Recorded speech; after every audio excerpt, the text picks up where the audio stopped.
Hello, my name is James Crawford and you are watching my YouTube channel. Today I'm going to do something a little different from my usual kind of gamey let's play style videos. I'm going to do a top 10 because clearly the world needs more top 10 videos. It was a little while ago now, E3, but you missed something, didn't you? You didn't have the time to go through every little trailer and tidbit of information that came out, and as a result you did not see those valuable little indie games that are coming out, those interesting little gems that you definitely probably should have. That being said, I've done you a favour. I've gone through them and I've picked out 10 that I think might be worth your time.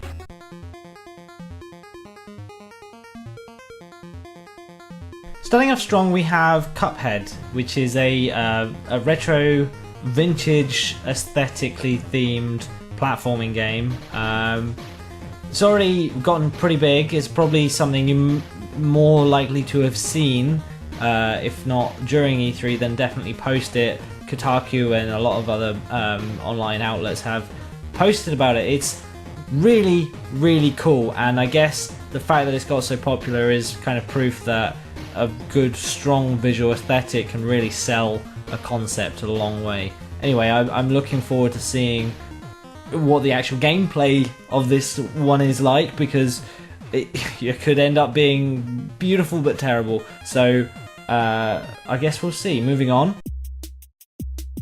Chariot is a single-screen co-op adventure platformer reminiscent of Ice Climbers, and it really looks like it involves a hell of a lot of cooperation and coordination between you and your partner to get through. The visuals are lovely. They are genuinely pleasant to see, as I'm sure you can see, and the trailer doesn't spend nearly as much time hitting us around the head with its funny bits as some indie trailers try to do. So I've never seen anything interesting come out of this developer, but I love co-op games myself, so this gave me a little bit of a stiffy. That's an erection to anyone who isn't from England. So Gunscape is a kind of arena shooter experience, and to be honest, nothing about the gameplay here looks particularly wow factor. Really, what caught me again, and it's surprising how effective it can be. A good aesthetic.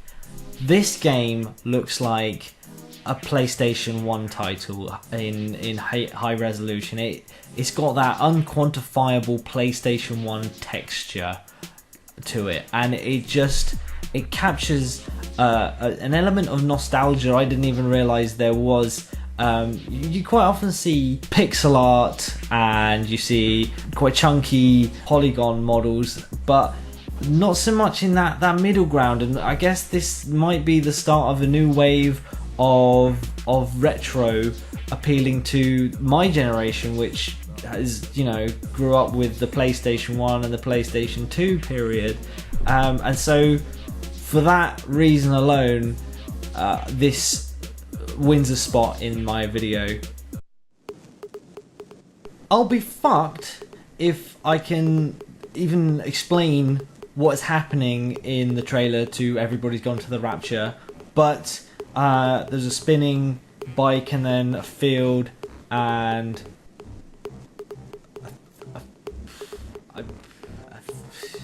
I'm sold. Check it out.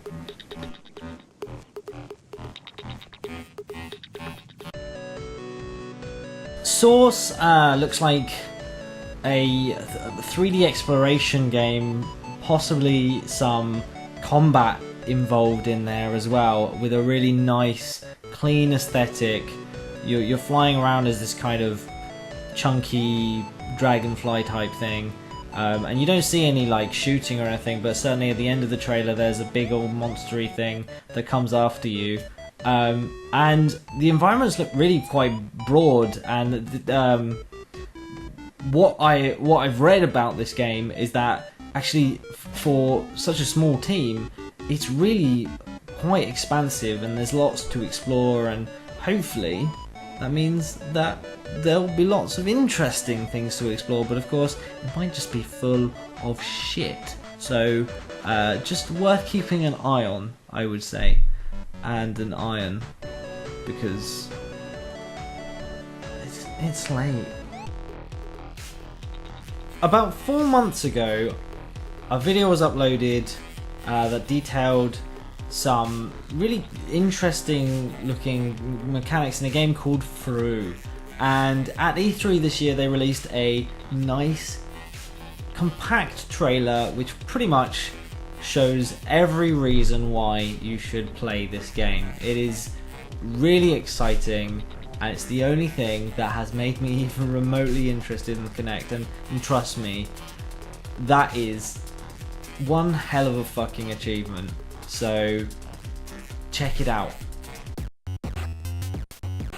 When I first saw White Knight, I was reminded of a film called Fears of the Dark. Now I have this film on the DVD, and I can't recommend this, but as it is, I will recommend White Knight. I've not yet seen anything more than just this trailer, and I've not really been able to find anything detailing any of the gameplay, but it looks like they've got a really cool aesthetic once again, and it's really gonna feed into any narrative, and I guess it's probably gonna have an equivalent quality level to small titles like we've seen, like Contrast and stuff like that. So it might be interesting. Again, worth checking out the trailer at the very least. Roundabout is a game where you play as a limousine that's constantly spinning.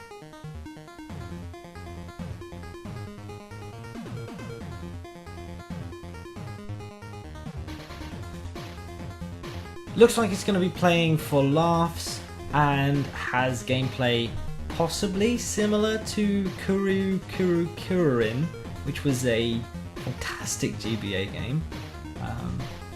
Again, that's a little bit of nostalgia for me. But yeah, the trailer's pretty funny.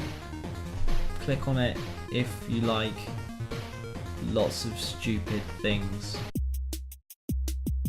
So the next two games are interesting because of the backstory behind both of them and the way they were made. Never Alone is a platformer that's, according to what I read about it, and specifically the description given with the actual trailer itself, it was built in partnership with the Alaskan Native community, which means that it delves quite deeply into the lore of the Inupiat people, who are, you know, a native Inuit tribe. Probably not an Inuit tribe, that's actually probably a misnomer on my behalf, but working hand in hand with the kind of the people of that community, I wonder if that's going to actually contribute to the sense of lore, and I'm incredibly interested in finding out. It's quite odd actually. Things like Assassin's Creed 3 was quite praised for its, you know, its depiction of native peoples, and it seems like there's one element of gaming that is playing it right. So that's something interesting to look forward to for me. In a whole different spectrum to that, there is the absolutely baffling, complicated hashtag IDARB, which in the development of is basically developers saying, what should we do? And getting all of their video game ideas from a small community of people making suggestions and demands, and then just saying, yeah, we'll just put it in. And the result of that is just the messiest Smash Bros style fighter you've ever seen. There's like a Twitter feed going through the bottom, and there's colours and texts everywhere, and it's absolutely mental. And it looks like it will be fun to play for a bit and amusing just to have existed.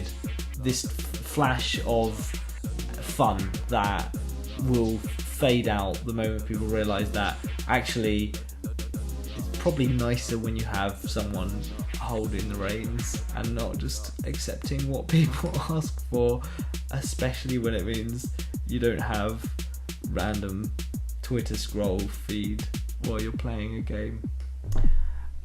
Anyway, that was the last trailer I want you to see, but I have a very special award for the least interesting trailer that I have seen in E3 this year. This award goes to the Golf Club, and I will link it so that you can see it. Wildly inappropriate choice of music.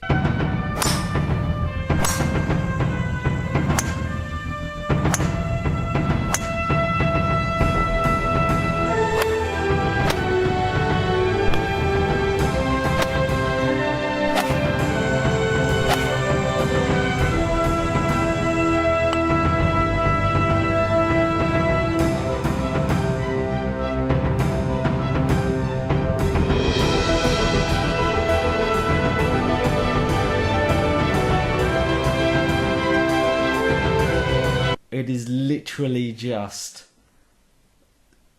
a montage of people swinging golf clubs, and I realise that's golf, but fuck me. Oh, that's too much. That's just too much. That was my video. I hope you enjoyed it, and I hope you come back for some more. I might even be wearing less clothes in the next one. You know, if that's a sell. If it's not, I won't be wearing less clothes. But if it is, comment me, leave me a comment, and let me know if this needs to come off. Bye!